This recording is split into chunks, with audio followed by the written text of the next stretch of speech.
Samudsari, Pinay in Taiwan. Welcome again to my vlog. And then, hari naway magustuhan niyo po itong aking content for today. Itong content ko po ngayon is talagang pangmasa na ulam. Okay? So, abangan niyo po. Ayan po, mainit na po ang ating mantika. Mag-gisa po tayo. Una, syempre, ang ating bawang.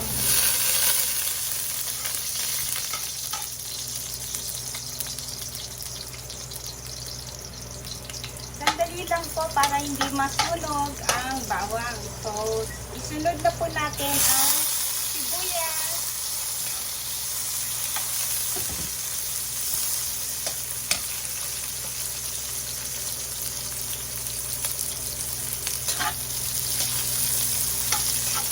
And ang ating kamatis.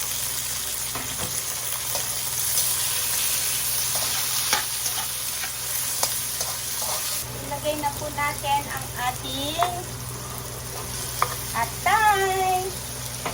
Atay po ang ating sahog ngayon.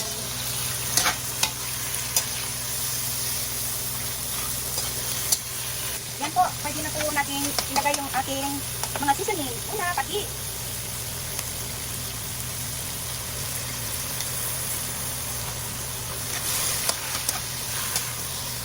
So, sunod na po natin ang ating upo.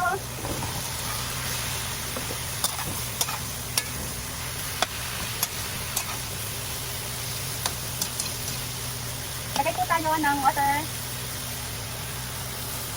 para lumambot po yung upo.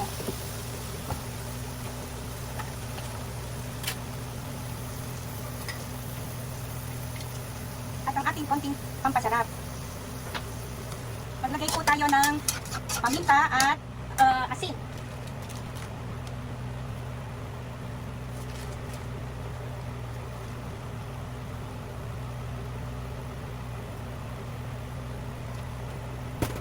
Haluin po natin, then takpan po natin later on. Hintayin natin kumulo. Hintayin po natin lumambot ang upo. Takpan po muna natin. Yan po, nakulo na siya. Tingnan po natin.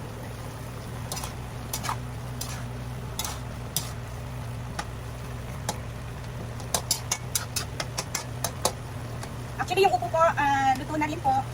Tingnan po natin yung kanyang lasa. Konti pa pong asin.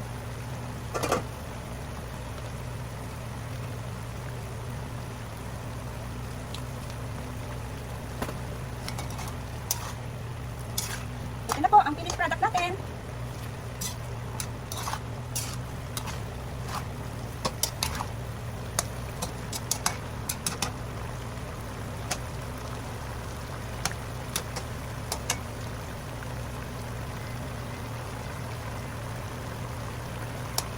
Okay, done na po. Hi po mga ka-brothers, mga ka-sisters, natapos ko na pong lutuin ang pangmasang ulam. Ang upo with atay. Nakita nyo po? Upo with atay. Pangmasang-masa, sabaw na pwedeng ihalo sa kanin ng mga bata. Masustansya po kahit mumurahin. Hindi po kayo mamamahalan sa kanyang mga ingredients. Hopefully, nagustuhan niyo po ang upo with atay ko, pangmasang ulam. Anyway po, maraming salamat sa pag-join niyo sa akin vlog for today. Maraming salamat po. Sana po yung mga hindi pa po nakakapag-subscribe, mag-subscribe na po kayo. So, sama-sama po natin lutuin at tignan kung ano po ang kaya ng bulsa ng ating bibilihin para mailuto sa ating mga mahal sa buhay. Ako po si Samudsari, Pinay in Taiwan. Maraming salamat po. I love you all.